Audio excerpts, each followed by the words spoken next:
All right. Hey, everybody. Welcome back to the podcast. Today I'm joined by Jack Grote, who leads business development at the Grote Company. And today, Jack, we're going to talk about your personal experience and growth and your professional experience and growth within the food processing equipment industry and learn more about the Grote Company and what's kept you guys in business for over 50 years. So, welcome to the Tater Talk podcast. No, thanks for having me, Mike. Looking forward to it, and always happy to tell our story and learn a lot from people like you too. So Well, yeah, I appreciate that too. So, you and I met like I many years ago sure. in working on French fry industry projects. I think you were living in Boise at the time. Correct. Um, Doing a sales role, I think, probably working with your agents in the area. I'm grateful we met then, and we still run into each other one, two, or three times a year, either All on a industry.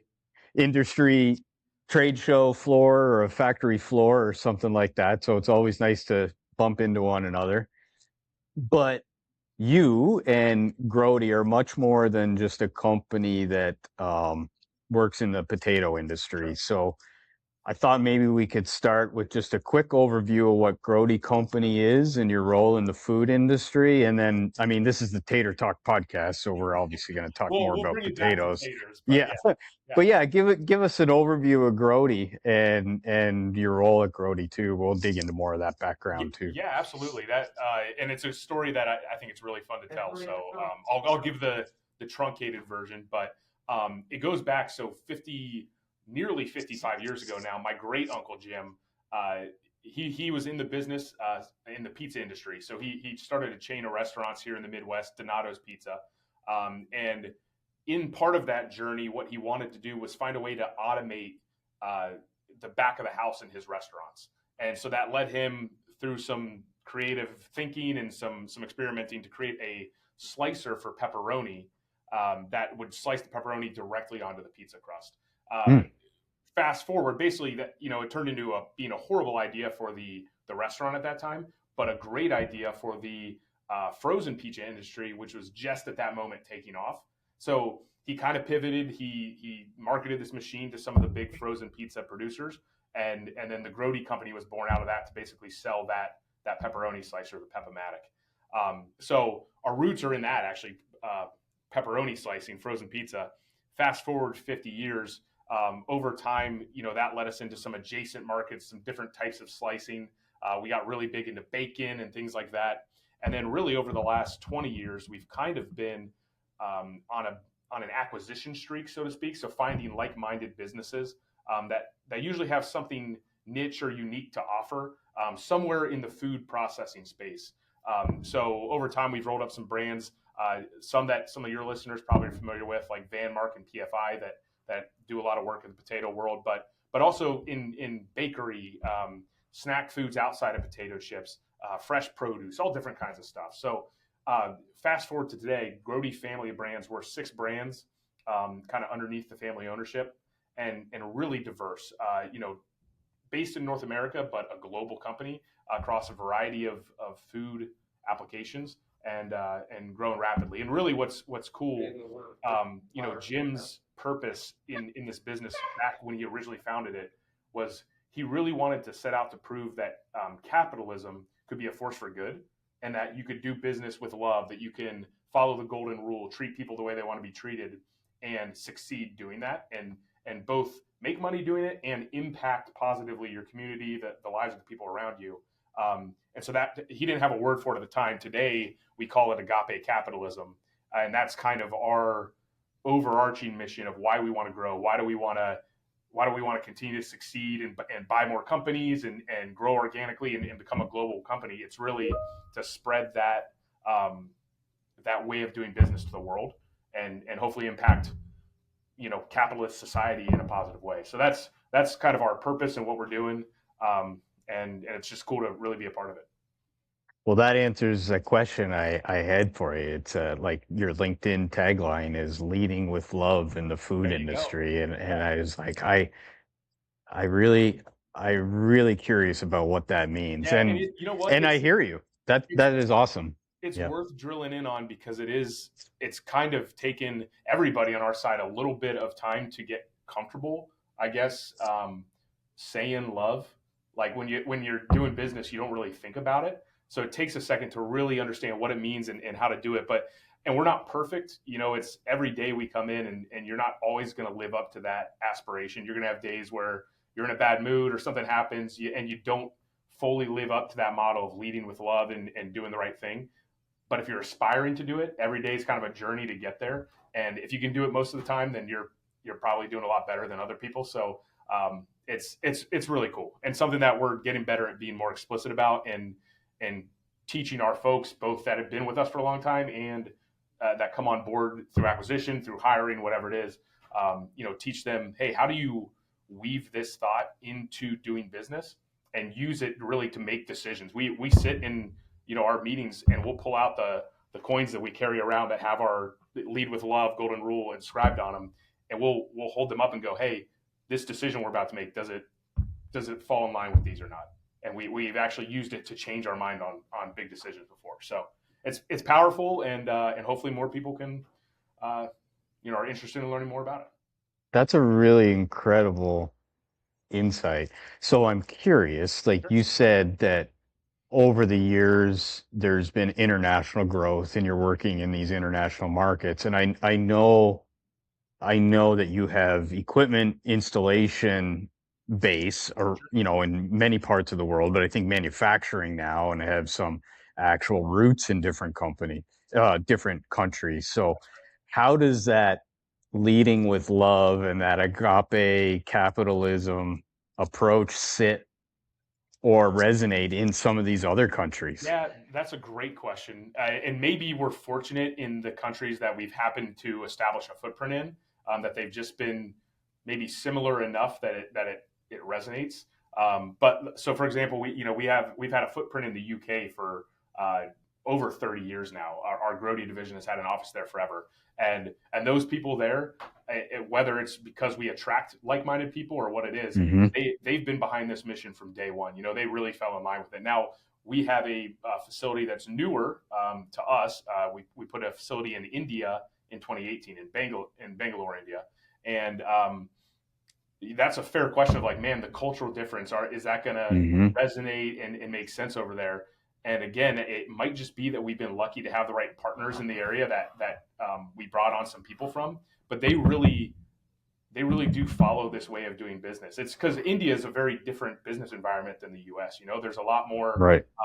negotiating and just different things that go into to making a transaction on a project than there is here in the U.S. But our India team has done a really good job of taking our values and understanding them and weaving them into how they do business, and it might impact in some cases the customers they're able to do business with or the people they're able to work with, but they're succeeding. They're making money doing it. They're growing rapidly the last several years, and they're doing it our way. So maybe sometimes it just takes more work to get people on board and understand it, but it's something that if you believe in the message and you hammer it enough, you can kind of win them over time. And I think I'm guessing that once you get there and you kind of have that alignment and understanding that these guys are legit, they're truly living their values, that guiding light is real, that probably makes doing business somewhat easier. Yeah, Like I think you're spot on, you've and you're got the right. discipline, you've got the vision, there's a the fair values. there's a fair perception, initially, I assume there is, of it's all hot air, that we come in Mhm. and we wave our coins around and we tell people we lead with love, we do the right thing, and it's really easy to probably write that off as kind of like corporate, just speak that sounds good or giving lip service to it.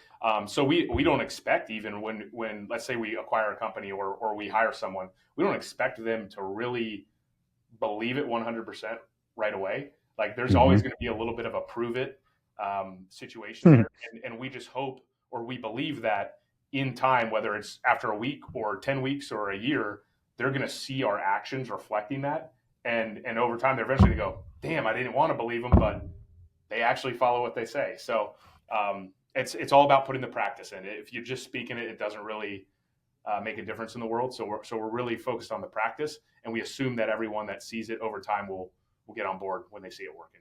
It's spot on. Oh, that's so good. And I mean, so in addition to like the love and that style of um operation, that vision, you personally come from an accounting background, Do and I'm actually wearing the shirt of my former employer in there accounting you go. today. Yeah, what a I didn't even realize coincidence. it. So Yeah. yeah. And so the the question I have is like from an accounting background, how does that training and experience influence other strategic priorities within Grote as you grow in the food as you continue to grow in the food industry? Yeah, great question. The biggest thing that it's done for me is it allowed me kind of early on to sit at the table with my father and my uncle who run the business day to day, but also our CFO, and follow along and understand and contribute to the conversations we were having about either a particular R&D project that we're debating on investing the money in, or evaluating an acquisition, or looking at a capex, investing in a new machine for our plant. Like, it's given me the ability from the jump, even at a young age, joining the company. I joined when I was 27, give or take. Mm-hmm. Mm-hmm.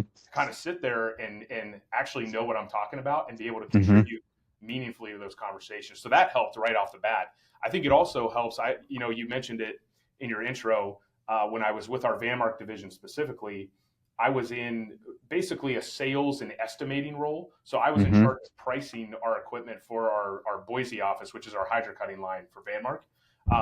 And a lot of that stuff was done on a very custom basis where the engineers would design it, and then it was up to me to uh, put together what's it going to cost, what should we charge for it, how do we make money on it, and then go back retroactively and go, hey, did we make money on that job, did we not, where did I go wrong? And having that accounting background allowed me to really be comfortable with what are the costs going into the project, what's coming out of it, what can we expect to make on it, and if we need to move the numbers around a little bit to get the customer interested in buying it, I know where we're safe, where we're not. So it actually, it was a really good background for someone in an estimating role, I would say.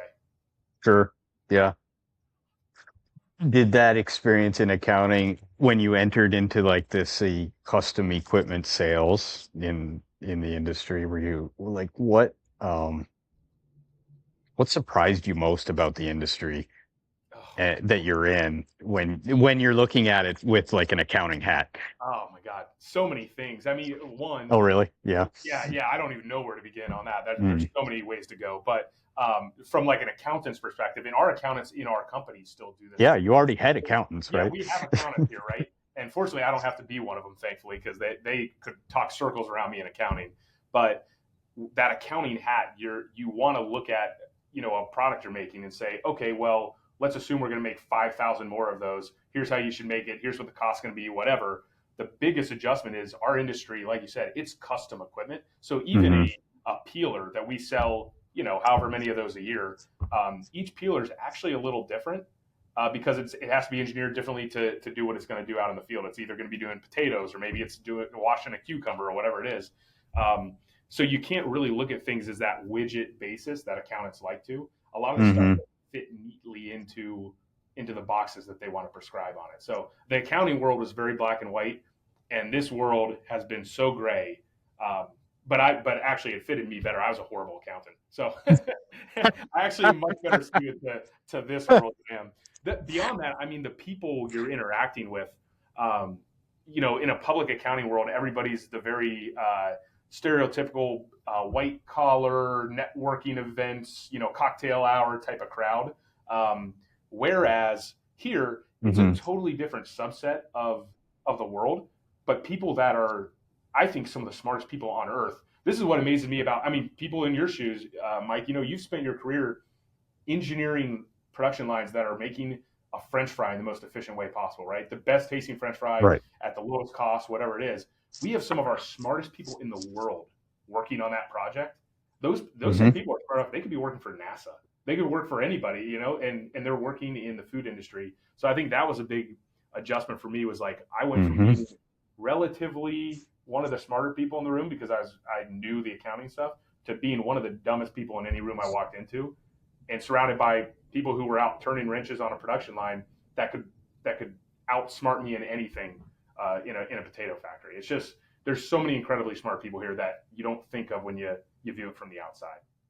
The industry really does contain a lot of brilliant minds, Yeah, and I think that there still continues to be a perception problem with the food processing industry. So, you know, I'm curious what Grody and your wider family of brands is doing to attract talent when that perception may exist that, hey, these are just, it's food processing, there's no money in it, it's not exciting. it's I know it's different, and I know you know it's different, but like, how do you convince people from outside the world that it's No, that's such a great question because a lot of our most successful hires that we brought on, even if they're relatively fresh out of school, they've been people who know someone in the industry, maybe their father or their uncle or someone they know worked in a Mhm. food plant or worked at an OEM.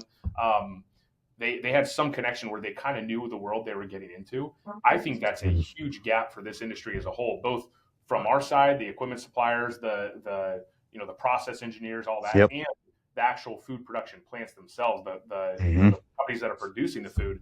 We need to educate our country on the job opportunities here and how exciting of an industry it really is, how dynamic it is, but also educate, I guess, the consumer base on go a layer deeper on what processed food is and isn't. Like processed food as a whole maybe has a bad reputation right now, but if you dive into it, there's so many different types of food processing, and some of them are bad for you, and some of them really you're not changing the character of the food all that much.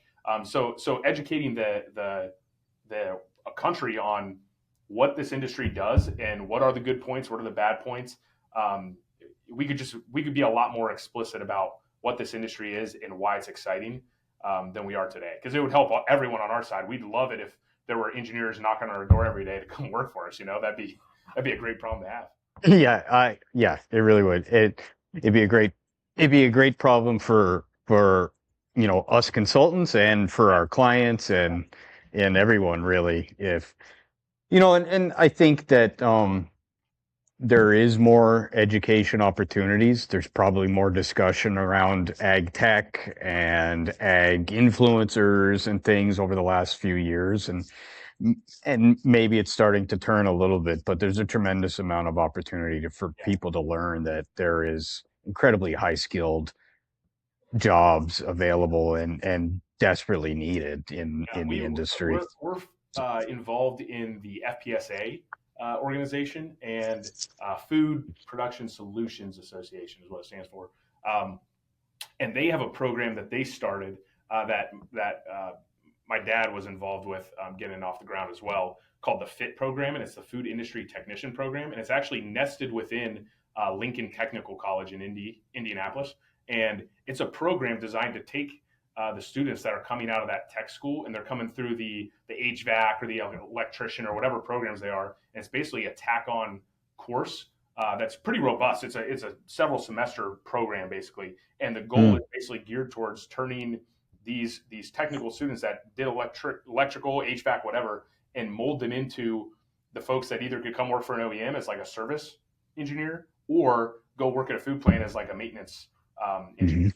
And it's Hmm. and it's filling a need in the industry, and it's gotten super popular with a lot of the big meat processors are hiring directly from that program into maintenance roles at their plant. So stuff like that, I think from our side of the table, we want to invest more in that kind of stuff to help the industry as a whole because it's going to help raise all boats. That sounds like a great program. We'll include a link Cool, to that program in our show notes and make sure people can check it out. good, good. So Jack, we touched on your accounting background, and then but like that's going back several Yeah, years, many years. And then you were in a sales role with Vanmark, yep, and you did that for several years. yep, Was it within the Vanmark brand only that yeah. you were Vanmark in the specific. sales? Yep, Okay. yep. So focused on our Vanmark brand, which is for those who are not familiar, I guess, focused Hmm. most heavily on potatoes, a lot in the French fry, a lot in the potato chip space.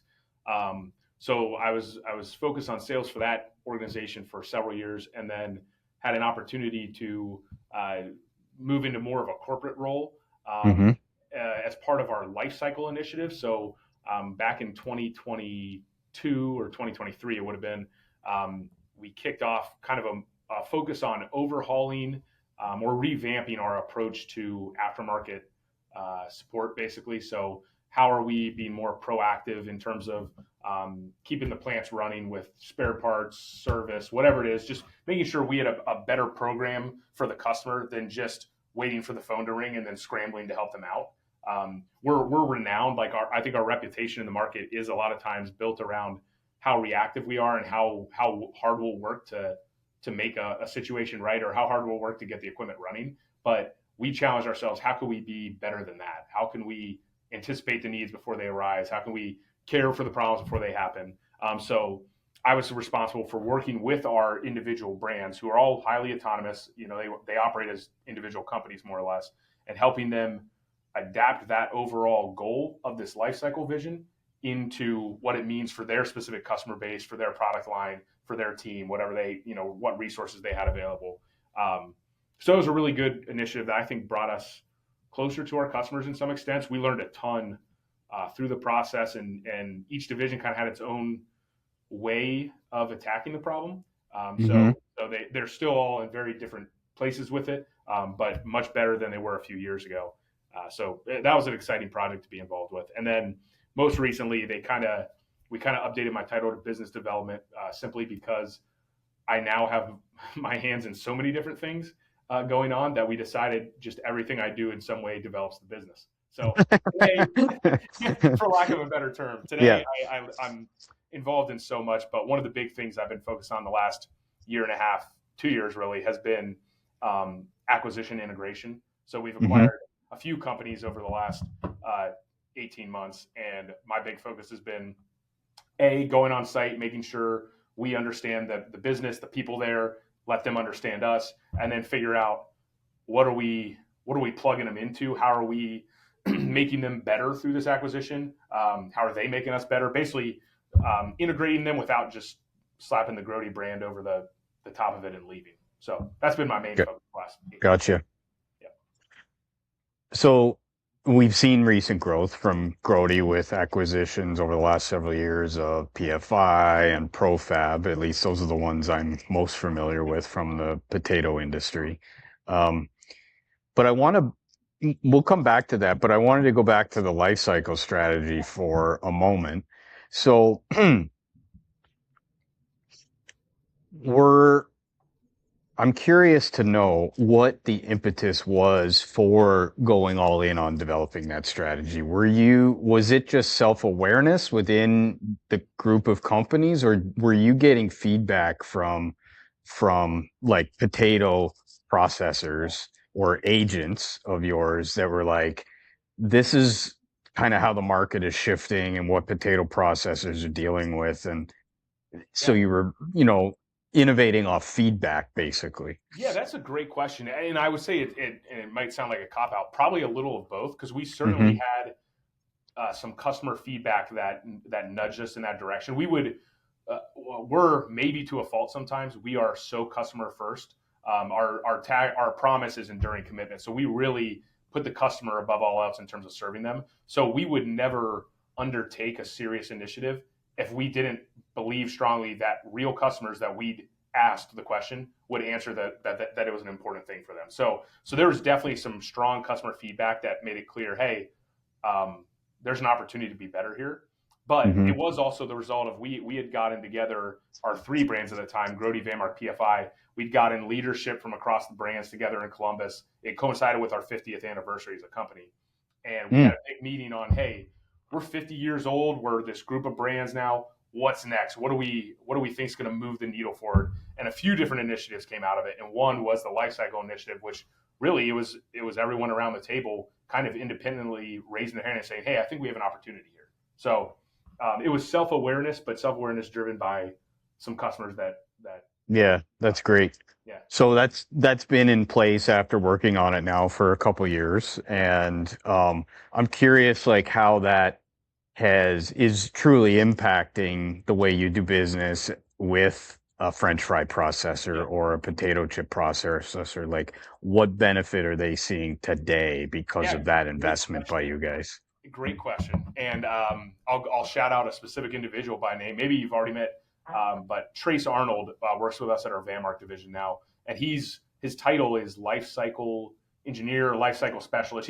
He's under this umbrella specifically, and basically what his role is to kind of be a roving um, Vanmark expert in the field for our customers at free of charge. So he's basically on the road every week, out in customer plants, walking the line with them, taking a look at their Vanmark equipment, doing inspections on it, recommending, hey, here's, this looks like you're behind on this PM schedule, whatever. He's basically a roving PM health check type of resource.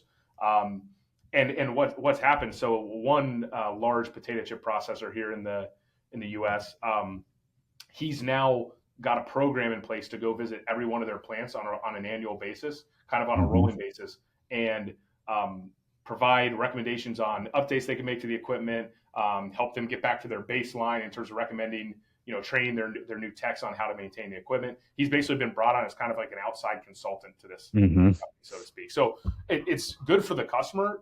I think we found a lot of examples where customers that had our equipment a long time, we kind of took for granted that they just knew how to run it, and knew how to take care of it. And then you get out there and you realize, no, actually, they could be There's more. some opportunity. Yeah, there's some opportunity here. Yeah. So it's making them better and saving them money and helping them produce more efficiently. It's also helping us because we're taking those learnings back and going, man, every single customer is doing this wrong or this wrong. Maybe we just need to design it better. So he's kind of a direct funnel back to our engineering team now on some developments that we're undertaking to move our product lines forward. So it's a good kind of mutually beneficial relationship. Oh yeah, that is super. So in the business development role now, moving on or fast forwarding until today or this day and age, you're working on things, just continuing to move the business forward, grow the business. Yep. You touched on international. So, and this is a potato podcast. So like internationally versus domestically, like where is Grote and your potato processing brands focusing energy in the potato industry in the world right now? It has to be overseas. We understand there's always going to be opportunity here in North America, but there is so much opportunity and growth happening outside of the U.S., outside of North America right now. So we invested. I mentioned it, the manufacturing facility in India.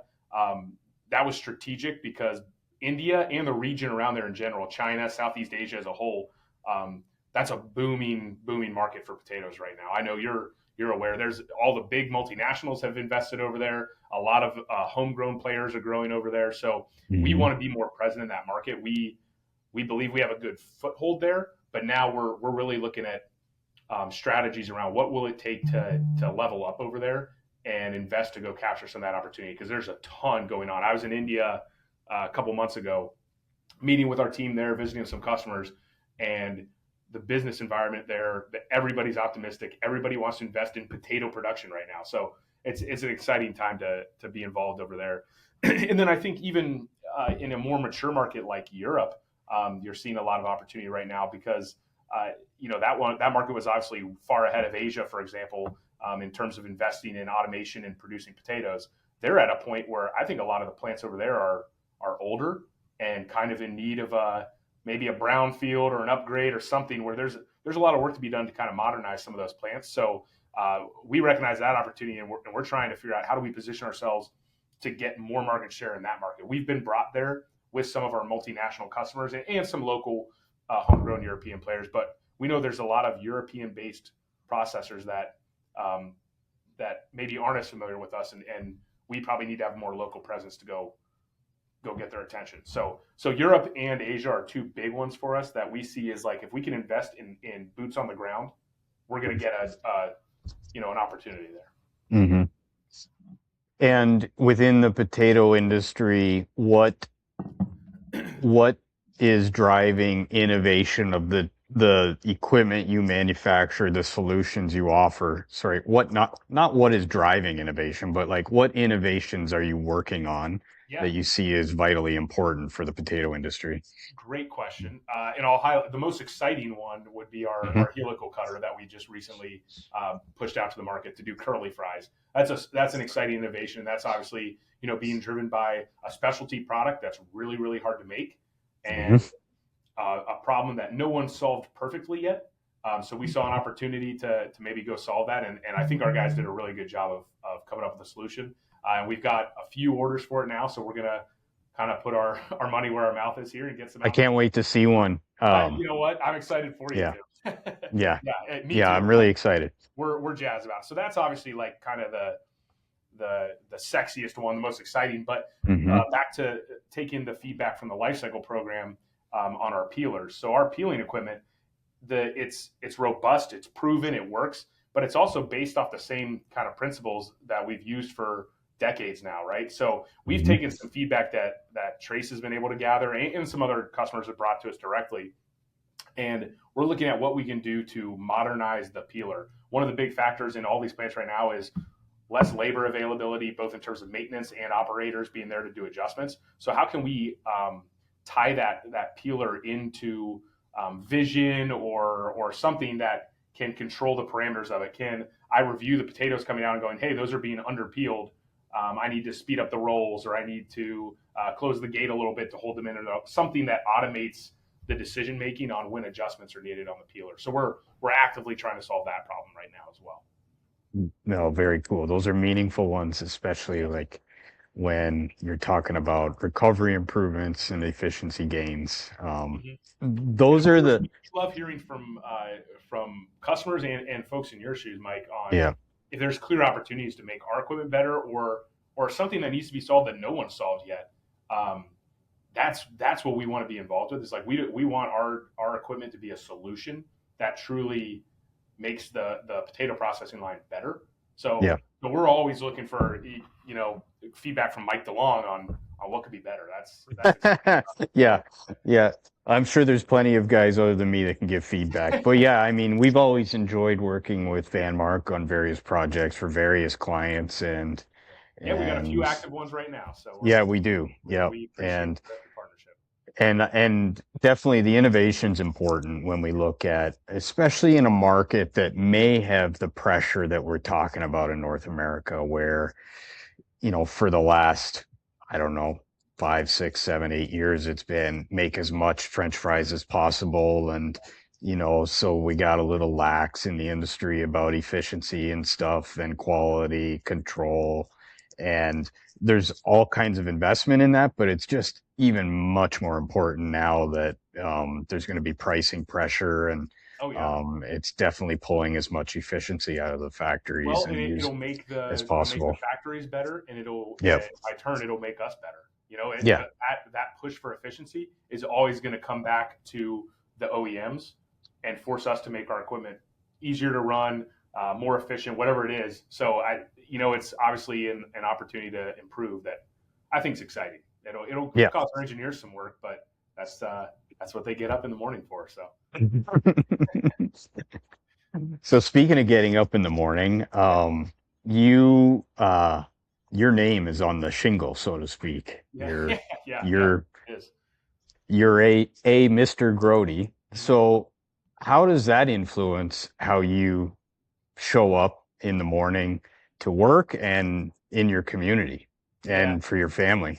that's a great question. It's a double edged sword, so to speak, because it makes it really hard to take a day off or to slack off, cut out early, whatever it is. It puts a little pressure on you, especially coming in to the company where like my dad's the CEO, my uncle's the COO, and no matter what you do, some percentage of the team are always going to view a little bit of a silver spoon type situation there, which I view as a blessing that it does give you the motivation. When you walk in every morning and you see your name on the door, if this ship goes down, you're going down with it, right? Yep. It's kind of your entire livelihood and your reputation is tied in with the brand and the success of this business. So I think it makes it really easy to come to work and invest in what we're building. But there is some pressure attached to that. So you do have to be cognizant. Like it is harder to come in and just be in a bad mood because if you're in a bad mood, people wonder, well, shit, is he in a bad mood because the business is doing bad or something like that? Like you have to Mm-hmm. kind of be good at putting on a brave face, so to speak. And Mm-hmm. and you, I mean, your name's not on the shingle, but right now, like your people, you're the founder, you're the leader. So kind of the same way, your mood rubs Yeah. off on them, right? It can Yeah, affect. absolutely. So Yep. it's the same thing here. It's just maybe more explicit because my name's on the shirt I wear sometimes. So that's Mm-hmm.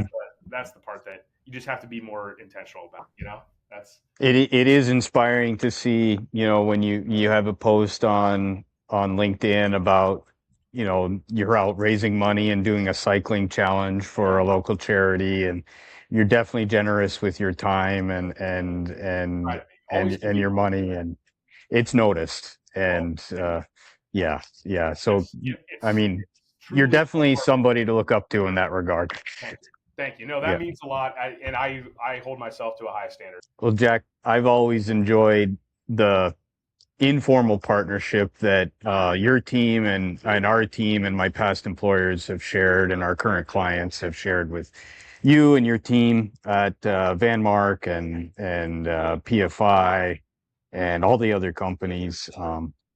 I really appreciate it. I'm very excited to see where you and Grote go in the next 50 years, I Sure. Yeah. No, thank you, and vice versa. Both your previous employer and now we appreciate you. And I got to ask everybody this, so you get it too. So, what's your favorite potato food? oh my god, Mm. I am a French fry fiend. And well, Jack, it's time to wrap up, and I really appreciate your time, and it was great to catch up with you, man. No, thanks for having me, Mike, and always happy to do it.